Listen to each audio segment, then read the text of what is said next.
Talk to us about the process. Now, East Boston struck it down and did not want to do it, okay? Did not want to have the casino there. So then how does Revere then go about ginning this up? And put us kind of in the room for those who will never be in the room. You've got the mayor, you've got probably your city council folks, you've got the casino folks. How do you then reconfigure the conversation to say, okay, we're really interested. Our folks voted thumbs up for this. Take us from there. Who's at the table and how does it go forward from there? How do you negotiate to bring this in?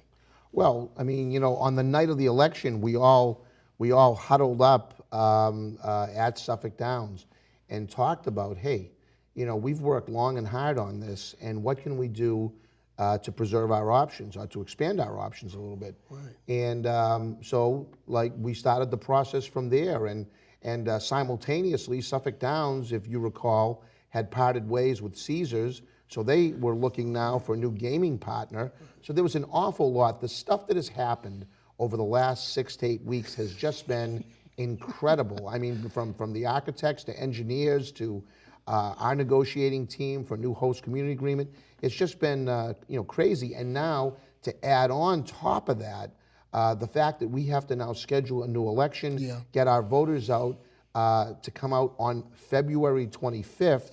Which, I mean, that's got a whole host of possibilities, and most of them not good when it comes to weather and people traveling. A lot of people go away, go down south for the winter and things like that.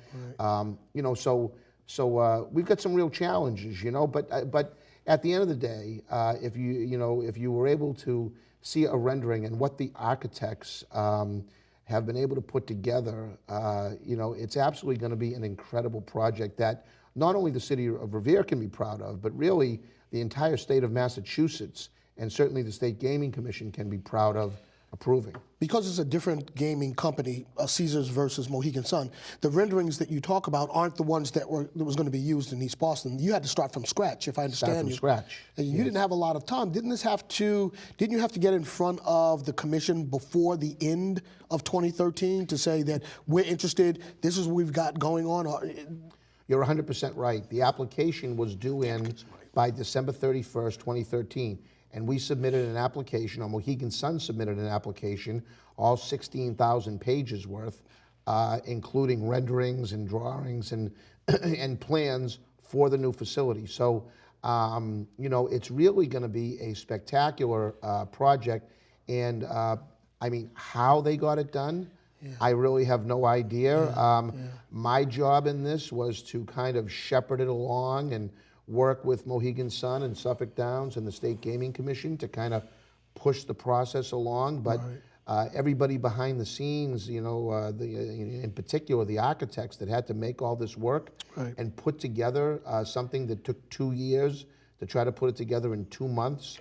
I don't have any idea how they did it. A lot of coffee and a lot of sleepless nights. That's what that is, So now, did you guys reach out to Mohegan Sun? Did they reach out to you? How did that gaming entity come into play? So Mohegan Sun and Suffolk Downs, that was the bond there. And what happened was Suffolk Downs actually leased the property in Revere to Mohegan Sun. So there is a land lease in place where Mohegan Sun is leasing the land, a long-term lease, from Suffolk Downs. So Suffolk Downs really is out of the picture now. It's really our new host community agreement is between us and Mohegan Sun. Suffolk Downs is now off to the side. Although, it is our hope and Mohegan Sun's hope and presumably the Gaming Commission's hope that, that Suffolk Downs stays alive and saves racing. It's an 80-year tradition here in our state. Yeah, and you said that's 800 jobs? 800 jobs are at stake, absolutely. That's a lot. So now, you have to take a vote on February 25th. Yes. Okay, so that vote says thumbs up. What's the process after that? Because there's another contender in play. There's another entity that's in play, I believe, in Everett. After you take that vote, your folks say, okay, we want to go forward. Then how much time lapses before there's a final decision on when this whole thing, whoever you guys or those guys get it? How does that work? So, well, the Gaming Commission right now, as we speak, are reviewing these applications. There's 2 applications from the Eastern region. One, as you alluded to, was from the City of Everett. The other one is from Revere. Okay. They've got the applications now, and they're reviewing those. When Revere goes out and votes on February 25th, in the event that Revere voters did not approve the referendum, Right. they just put that application aside, and we're out of the running. Okay. If Revere voters approve the referendum, Right. they continue on just the same way that they have been and will continue to in the review process. And they expect to have a decision sometime by April or May. Wow. Yeah. Wow, that's pretty quick. Yeah. Okay. So then, like, let's just say it's in your favor, in Revere's favor. Then is it pretty much Mohegan Sun that takes over then? So say we've got it, Revere, Mohegan Sun are the winners. Then everything really just kicks into gear with Mohegan Sun kind of leading the way with Revere as a co-partner. Yeah, well, I mean, Revere now, we become just like with any other developer. Our inspectional services certainly would have oversight and make sure that things are being built the right way and things like that. But Mohegan Sun would go out and hire their contractors, and they expect to be open for business by December of 2016, which would be, less than 3 years from now. Right. They've got a very, very ambitious schedule should they be approved. And, to build a $1.3 billion facility in a little over 2 years is pretty impressive. It's also a lot of jobs for Revere. There's 2,500 construction jobs, temporary construction jobs that will take that little over 2.5 years, and then 4,000 jobs at stake for permanent jobs. Right. Permanent jobs at the facility.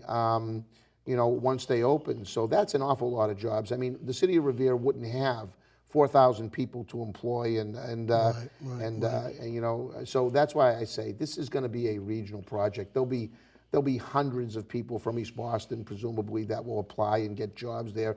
There'll be people from Lynn. There'll be people from Winthrop. There'll be people, from Chelsea. So yeah, it's a true regional project, and not to mention the 25% of gross gaming revenues that go to the state coffers.